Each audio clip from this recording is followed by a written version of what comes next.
Em 2001, o futebol brasileiro foi abalado por uma convocação que deixou todos perplexos. A seleção brasileira anunciou a convocação de um jogador cujo desempenho em campo parecia não justificar sua chamada. Mas o mistério veio à tona anos depois, quando o presidente do clube, onde esse jogador atuava, confirmou que havia pago para que ele fosse convocado. Sim, pagamos para que ele jogasse na seleção. Foi isso. Em seguida, ele soltou. Sim, muitos utilizam desse esquema no futebol brasileiro. Essa história é apenas a ponta do iceberg. Você descobriu algo mais dentro do futebol que te deixou abismado? Totalmente, por exemplo, a quantidade de convocações para a seleção brasileira que não atendiam ao mérito, atendiam apenas a necessidade mercadológica de se dividir lucros com empresários.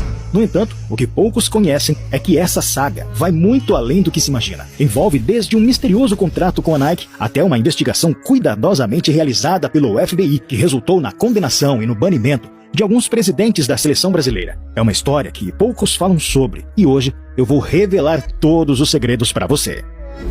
Enquanto o mundo celebrava a vitória da França em 1998, o Brasil sofria por mais uma Copa do Mundo tirada debaixo de seus narizes. A única pergunta que ecoava em todos os cantos era: como o Brasil perdeu esse título? As suspeitas logo caíram sobre a Nike, que estava supostamente envolvida em um esquema obscuro junto à CBF. A situação ficou tão tensa a ponto do jogador Ronaldo Fenômeno ser levado à presença de investigadores parlamentares para ser interrogado sobre a função da Nike na seleção. Bem, tudo isso teve início após a assinatura do contrato da Nike com a seleção, um acordo cercado de estranhezas e mistérios. Em 96, a Nike fechou um acordo com a CBF, naquele que se tornou o maior contrato envolvendo uma seleção nacional e um dos negócios mais polêmicos da história do futebol. No entanto, não foram apenas os 160 milhões de dólares pagos por um contrato que chamaram a atenção nesse acordo entre a Nike e a CBF. Nas cláusulas do contrato, algumas exigências levantaram preocupações sobre o poder da Nike sobre a seleção brasileira. A patrocinadora tinha o direito de escolher os adversários do Brasil em 50 amistosos durante os 10 anos da parceria. Além disso, exigia que nesses amistosos, pelo menos 8 jogadores titulares estivessem em campo. O contrato também proibia a CBF de marcar jogos em certos países. E, como se não bastasse, a busca por novos patrocinadores, independentemente de serem relacionados a material esportivo ou não, deveria passar pela aprovação da Nike. Ali, os presidentes basicamente entregaram o controle da poderosa seleção brasileira nas mãos da Nike. Essa influência atingiu seu ápice durante a final da Copa do Mundo de 1998. Não pela derrota do Brasil, o grande favorito, mas sim pelos eventos inexplicáveis que cercaram o craque da amarelinha. Ronaldo teve uma convulsão misteriosa hora antes do jogo. A escalação de Edmundo no lugar do Fenômeno já havia sido divulgada para a imprensa mundial. No entanto, minutos antes do início da partida, houve uma reviravolta e Ronaldo foi escalado como titular. Após o desempenho abaixo da média de Ronaldo na derrota por 3-0 para a França, surgiram rumores de que a Nike, que também tinha um acordo de patrocínio pessoal com o atacante, insistiu que ele jogasse contra as recomendações médicas. Afinal, ele era o garoto propaganda de sua campanha de marketing.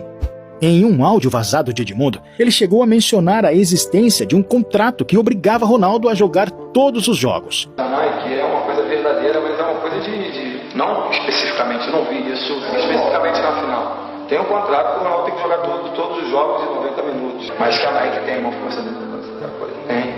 No Brasil, a Nike se tornou uma das grandes vilãs daquela derrota.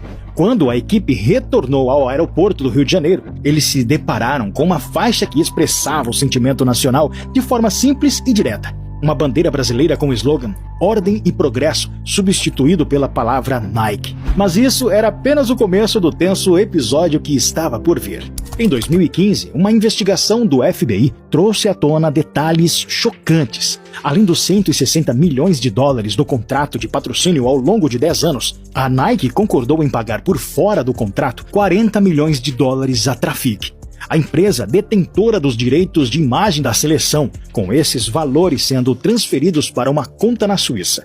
Destes 40 milhões, 30 milhões já haviam sido pagos entre 1996 e 1999, sendo que metade dessa quantia, estranhamente, foi parar nas mãos do então presidente da CBF, Ricardo Teixeira. Curiosamente, Teixeira que havia vendido os direitos da seleção para a Trafic. Além disso, uma porcentagem dos 160 milhões de contrato oficial também era dividida entre o dono da Trafic e o presidente da CBF. Como resultado dessas revelações, outros presidentes da CBF também foram foram condenados e banidos do mundo do futebol. Recentemente surgiram rumores de uma possível renovação, mas a Nike impôs algumas cláusulas. Uma delas, a cláusula anticorrupção. E tudo isso não marcou o fim da trama de escândalos que cercam a seleção, como os misteriosos esquemas de convocação, nos quais ninguém consegue compreender o motivo de determinados jogadores terem sido chamados. O ex-presidente do esporte, Luciano Bivar, já chegou a admitir ter pago uma comissão para facilitar a convocação do volante Leomar para a seleção brasileira em 2001. Em entrevista à ESPN, o então dirigente do clube pernambucano confessou ter desembolsado uma quantia em dinheiro a um lobista,